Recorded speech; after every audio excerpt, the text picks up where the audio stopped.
Oke, Assalamualaikum warahmatullahi wabarakatuh. Welcome back with me, Alif Putra Alikha.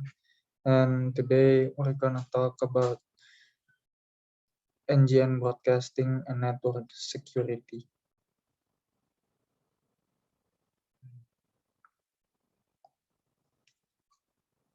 Okay, so the broadcasting convergence into IP-based network consists of three parts.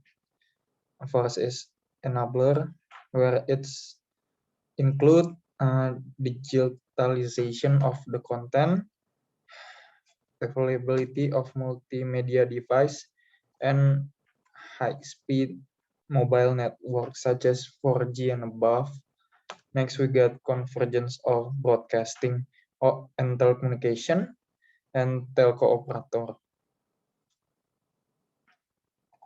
So, what has changed? This day, digital broadcasting enable more efficient use of spectrum. This enable a new audiovisual content provider such as YouTuber, TikToker, or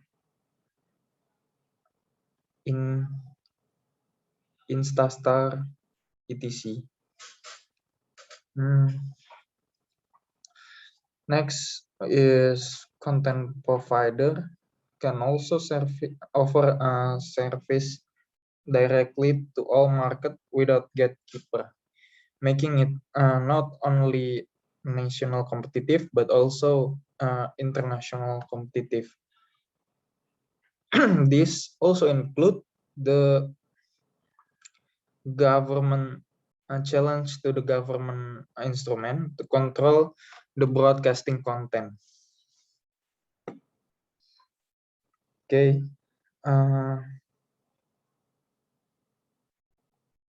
Next is comfort approach to the content. Here we got the scope of regulation. It is the definition of broadcasting service, address whether it is plurality, cultural diversity, national identity, standard of decency, or etc. Next is ensuring effective competition. Is to make an equal access to content to provide competitive offer, development of appropriate technologies and service on the digital dividend spectrum. Here we got spectrum allocation. This include the digital dividend. Next is public interest objectives for content. This include the regulation should consider the change in supply of information and programming.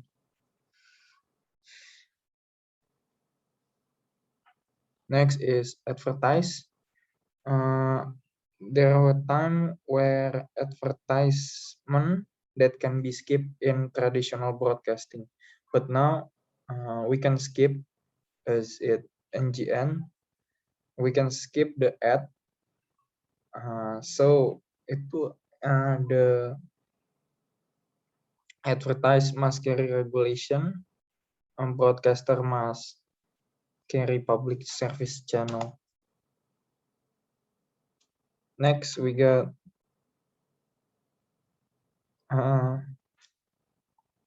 the NGN and network security. Basically, it consists of two parts: is the background of network security that it comes from the threat due to the borderless nature in IP network. And their objective is to make sure the safetyness of the users, ensure the balance between privacy and security. This using the standard from the standard organizations such as ITU, ISO, IETF, 3GPP.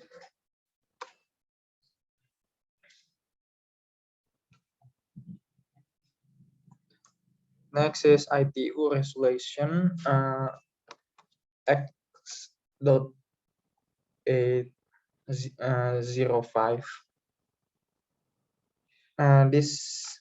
There are basically 5 possible threats. Its destruction is about destruction of information or network, corruption, unauthorized tampering with an asset. Next, we got removal, theft, removal or loss information and other resource, disclosure, unauthorized access to the asset, and last not least is interruption. Network become unavailable or unusable.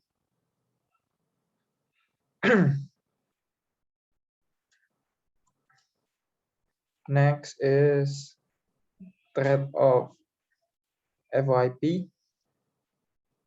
So basically, there are many issue in NGN, such as the DOS or denial of service, identity theft.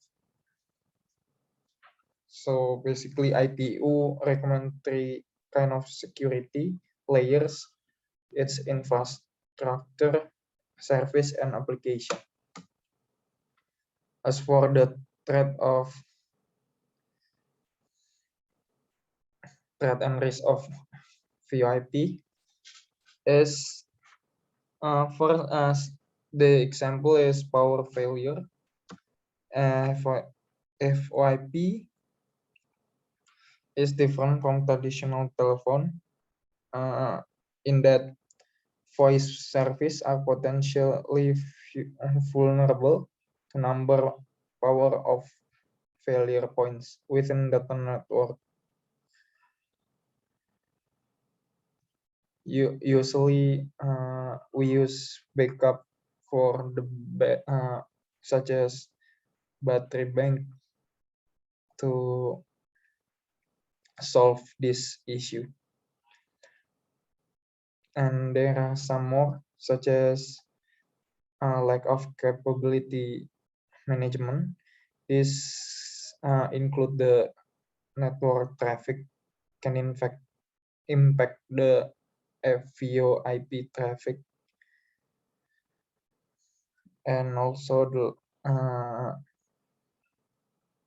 last but not least is denial of service attack, swamping of network traffic resulting no capacity to support voice. Okay,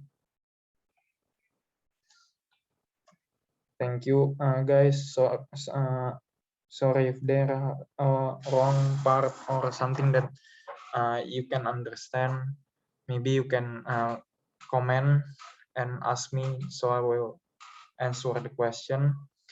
Maybe that's all for me today. Wassalamualaikum warahmatullahi wabarakatuh.